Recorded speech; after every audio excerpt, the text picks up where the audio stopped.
First of all video thumbnail మీద press చేసి ఇక్కడ వరకు వచ్చిన వాళ్ళందరికీ థ్యాంక్ యూ సో మచ్. మీ అందరికి ఒక విషయం చెప్పాలి, అది fake. Sorry for that. Movie flop అని కాదు, నాకైతే మూవీ చాలా నచ్చింది. మరి ఈ వీడియో ఎందుకు జెఫ్ అని మీరు అనే ముందే నేనే చెప్తున్నా, పుష్ప కలెక్షన్స్ అనేవి తెలుగు స్టేట్స్ లో డే బై డే మెల్లిమెల్లిగా తగ్గుకుంటూ వస్తున్నాయి. ఇక నార్త్ వాళ్ళ గురించి నాకైతే అసలు సంబంధమే లేదు. నేను ఓన్లీ తెలుగు ఆడియన్స్ గురించి మాత్రమే మాట్లాడుతున్నా. ఇక పుష్ప 2 ఎక్స్పెక్టేషన్స్ ని రీచ్ అవడంలో ఎక్కడ ఫెయిల్ అయిందని ఒక 10 to 20 మెంబర్స్ ని అడిగిన తర్వాతనే ఈ వీడియో అయితే చేస్తున్నా. సో మీ అందరికి వీడియో ఎక్కడ కూడా బోర్ కొట్టదు. ఒకవేళ బోర్ కొడితే కింద కామెంట్ బాక్స్ లో పోరా కామెంట్ చేయండి, ఏం కాదు, నేను యాక్సెప్ట్ చేస్తాను. ఎందుకంటే మీ వాల్యుబుల్ టైంని నేను పెద్ద బొక్క పెడుతున్నా కాబట్టి. So all welcome to our channel, నేను మీ విశ్వనంలా. ఇక మ్యాటర్లోకి వస్తే పుష్ప 2 మూవీలో ఎక్కడ తప్పు జరిగిందని ఒక చిన్న సర్వే చేస్తే తెలిసింది ఏంటంటే ఆల్మోస్ట్ 70% ఆఫ్ పీపుల్ చెప్పిన కామన్ పాయింట్స్ ఏంటంటే story, fake trailer, over expectations, poor opponents and finally part 1 అంతా పార్ట్ 2 లేదని చాలా మంది అయితే అన్నారు. పార్ట్ 1 అంతా పార్ట్ 2 లేదని ఎవరెవరు అన్నారో వాళ్ళకి మాత్రమే ఈ ఎక్స్ప్లెనేషన్. ఫర్ ఎగ్జాంపుల్, ఒక మనిషి ఒక కొండను ఎక్కాలని చూస్తాడు. వాడు ఆ టాప్ కి రీచ్ అయ్యే ప్రాసెస్ లో కింద పడతాడు, లేస్తాడు, మళ్ళీ పడతాడు, మళ్ళీ లేస్తాడు. వాని బాధ వర్ణాతీతం. But at the end of the day వాడు ఆ టాప్ కి రీచ్ అవుతాడు. ఈ జర్నీ ఏదైతుందో ఇదైతే చాలా నీట్గా ప్రజెంట్ చేయొచ్చు. బట్ టాప్కి వెళ్ళాక వాడు టాప్లో ఏం చేస్తాడు అనేది ఇవ్వని కూడా అవసరం లేదు. అండ్ వాడికి అన్ని కూడా చాలా ఈజీ అయిపోతాయి.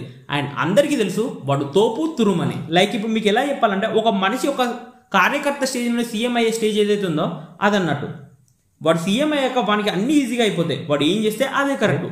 ఇఫ్ కొండపైకి వెళ్ళాలి అండ్ కార్యకర్త టు సీఎం అనేది Pushpa part 1 and KGF part 1 అనుకుంటే, సీఎం అయిన తర్వాత ఏం చేశాడు and top of the hill తర్వాత ఏం చేశాడు అనేది పుష్ప 2 ఇంకా కేజీఎఫ్ 2 బోత్ ద మూవీస్ లో 3 hours తీసే స్టోరీ లేకపోయినా డైరెక్టర్స్ చాలా నీట్ గా ఎంగేజింగ్ గా చేశారు. ఐ హోప్ నేనేం చెప్పాలనుకున్నానో మీ అందరికి ఇప్పటికి అర్థమయ్యే ఉంటుంది.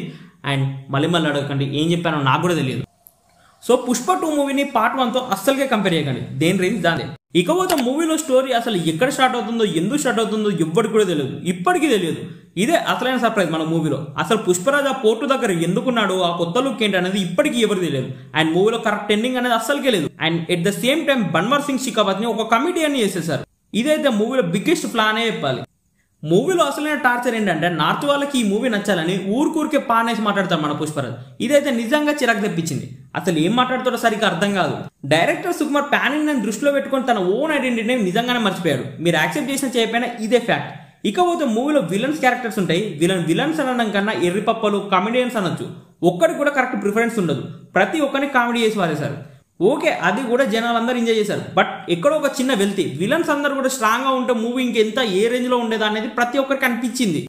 ఇకపోతే మూవీలో రష్మిక క్యారెక్టర్ ఏదైతుందో అదైతే క్రింజ్ ప్రోమాక్స్. అసలు అక్క ప్రాబ్లం ఏంటో తెలియదు అండ్ ఆ ఓవర్ యాక్షన్ ఏంటో కూడా తెలియదు. ఇన్ని చేసినా కూడా మూవీ అయితే నాకు నచ్చింది. ఇప్పుడు నా పొజిషన్ ఏంటంటే, లైక్ గాలికి తెరిచుంచిన డోర్, క్లోజ్ ఓపెన్ టపా టపా.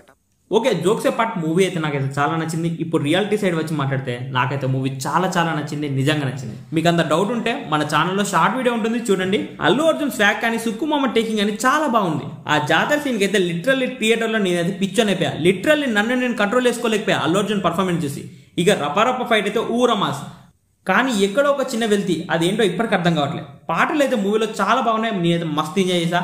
ఓన్లీ ఒకే ఒక్క ప్రాబ్లం ఏంటంటే ఆ స్టోరీ ఎక్కడ స్టార్ట్ అవుతుందో, ఎందుకు స్టార్ట్ అవుతుందో ఇప్పటికి అర్థం కాదు. కానీ మూవీ క్లైమాక్స్ లో ఈ చిన్న షార్ట్ పెట్టుంటే మూవీ ఇంకా ఎక్కడికో పోయేది. అదేంటంటే పుష్పరాజ్ చిన్న ఉన్నప్పుడు అజయ్ పుష్పరాజ్ దగ్గర ఒక లాకెట్ అయితే తీసుకుంటాడు. అది మళ్ళీ ఈ మూవీలో పుష్పకి మళ్ళీ ఇచ్చేసి ఉంటే థియేటర్లో చూసే వాళ్ళందరికీ దిస్ ఇస్ సినిమా మూమెంట్ అయ్యేది. బట్ ఆ సీక్వెన్స్ ఏది కూడా రాలేదు. ఇప్పుడు కామెంట్స్ లో కొంతమంది మేధావులు వచ్చి ఇలా మాట్లాడచ్చు, నువ్వు తీయరా సినిమా మేము చూస్తామని అనొచ్చు. బట్ వాళ్ళందరికీ నేను చెప్పేది ఒకటే, నువ్వు తీయరా వీడియో నేను పెడతా కామెంట్ అని నేను అనొచ్చు. బట్ అది నా సంస్కారం కాదు. అండ్ ఇది జస్ట్ నా అభిప్రాయం మాత్రమే. Please brother ఏమనుకోకు. అండ్ ఇది నా ఒపీనియన్ మాత్రమే. ఇది జస్ట్ నా అభిప్రాయం మాత్రమే. మళ్ళీ చెప్తున్నా, I love Pushpa 2 and thank you so much. And dislike కొట్టిన భయ్యా నీకు కూడా చెప్తున్నా థ్యాంక్ యూ సో మచ్.